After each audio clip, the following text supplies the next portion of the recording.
درود به شما دوستان عزیز. سال 58 یک سال از وقوع انقلاب تو ایران گذشته.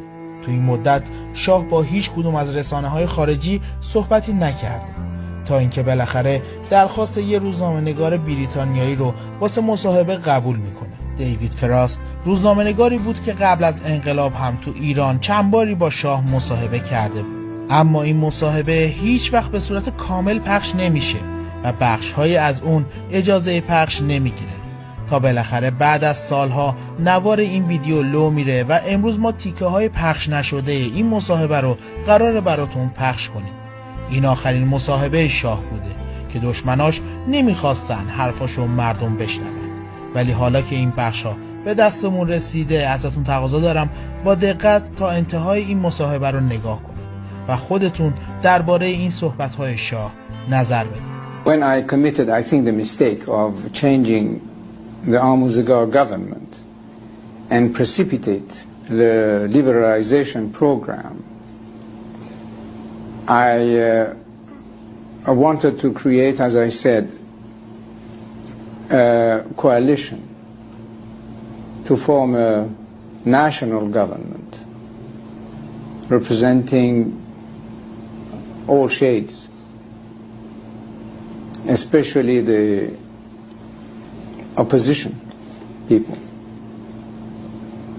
I tried very hard, I worked very hard on that, but it did not come true. And do you think that Mr. Sharif Imami initially at the beginning did the right things or not?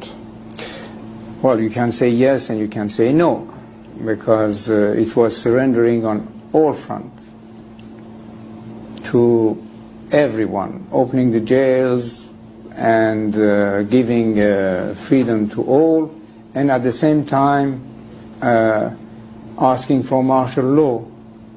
So it was a mockery. We had officially the martial law, but it was not put into practice. At what point, you said yesterday from September onwards, but was it really from when Sharif Imami was appointed? At what point did you decide to step back? I mean, Sharif Imami's actions were his actions, yes, or your actions? No. With this government, they started to be on their own completely. He would come and see me, obviously. He would telephone to me. I would telephone to him. But the question of what the system that used to work before was absolutely changed. They would adopt and decide about things that they would never even report to me. Was there a time when you privately said to yourself, I may have to leave, before anyone suggested it to you? I may not win this battle? It was not so much the question that I was thinking that it was time to go. I was rather thinking that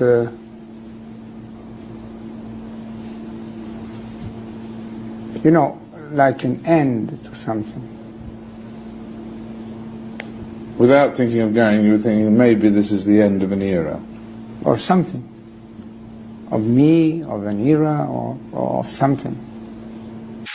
So the question is that, so all those forces which were liberated, and we should have established this beautiful democracy, where are they today? As I said, either outside the country or in hiding. 1.5 million people, Iranians, have left the country. Not only the rich people, but the best brains of the country, the best minds of the country, they have all left. Everybody who can leave the country is leaving the country. So where are those people in the Bar Association and in other places who were promising democracy and these things? Where are they today? You ask me why they are concentrating so much against me, my person, and accusing me of mass murdering or even money manipulation, which is very far from my nature. The adopting this Nazi-like propaganda is something quite curious. It comes in the picture that the man there now, you see, he doesn't want to hear about the history of our country one day before he came back to Tehran a year ago and took over. He says the history of the country does not exist. There has not been a single good king in the history of Iran. So he thinks that the history of Iran starts with him on whatever it was, February of 1979. That's why they are concentrating so much on me, because I was the king. The history of Iran must disappear, with I as a king, with the other kings, with everything that existed before February 1979. A patriot must think of the future. I'm thinking of the year 2000. If we kept our youth and our population out of the orbit of the new technology, how could we be competitive with the rest of the world in the year 2000? Unless we are ready to fall in the category of the 5th or 6th great nations. Now they say that boys of 15 and girls of 13 could marry.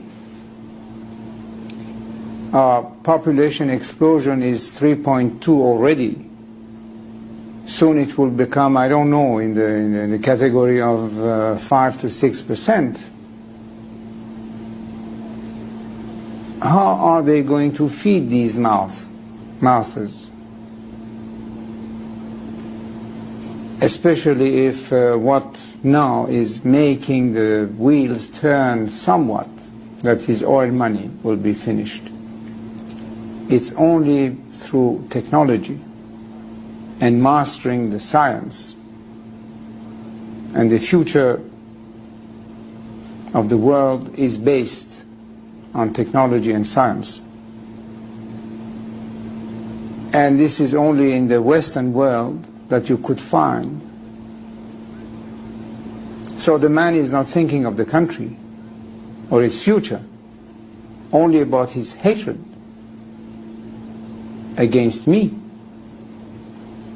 I'm thinking of the country, of our people, of our future, and he's just want to destroy what I am. That's the difference. And when I tell you, Mr. Frost, that I still cannot understand, I will repeat that again. I still cannot understand what has happened. If you had your time as Shahanshah over again, those 37 years, what would you have done differently?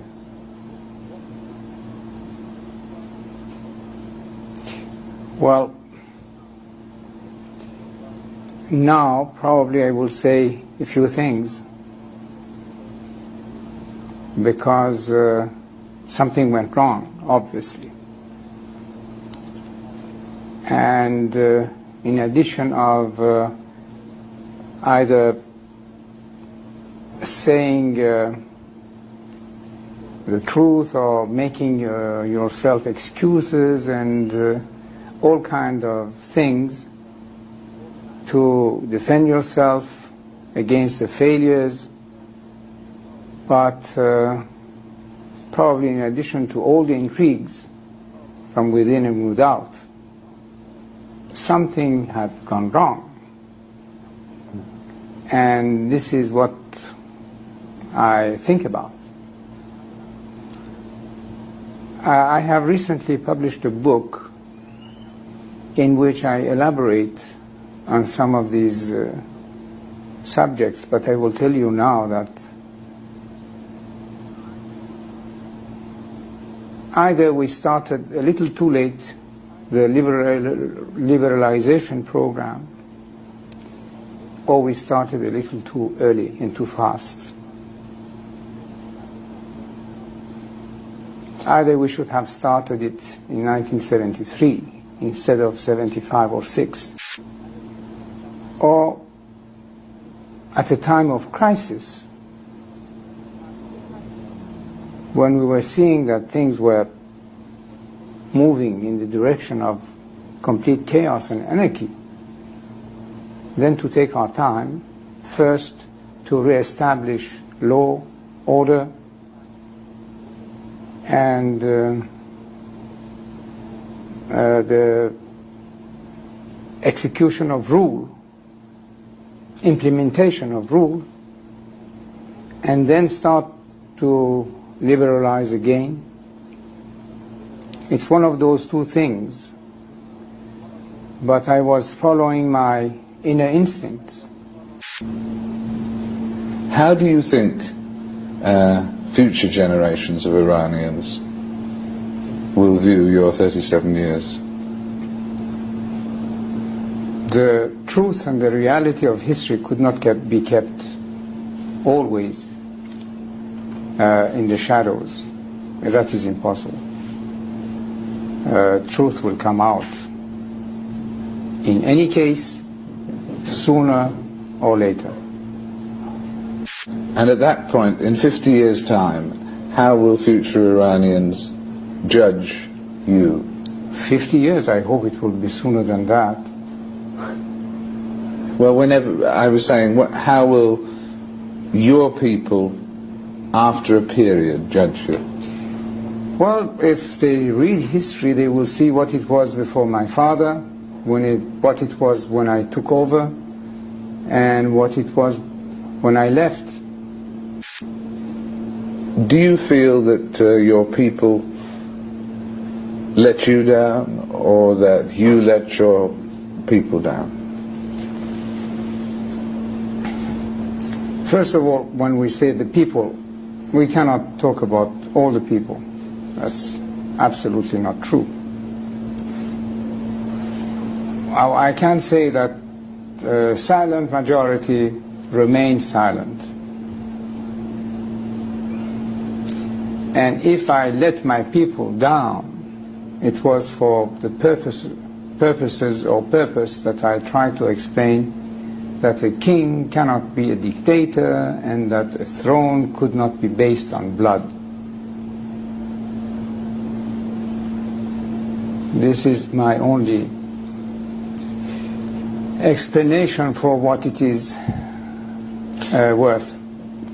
Did your people let you down, do you think? Well, the majority remained silent.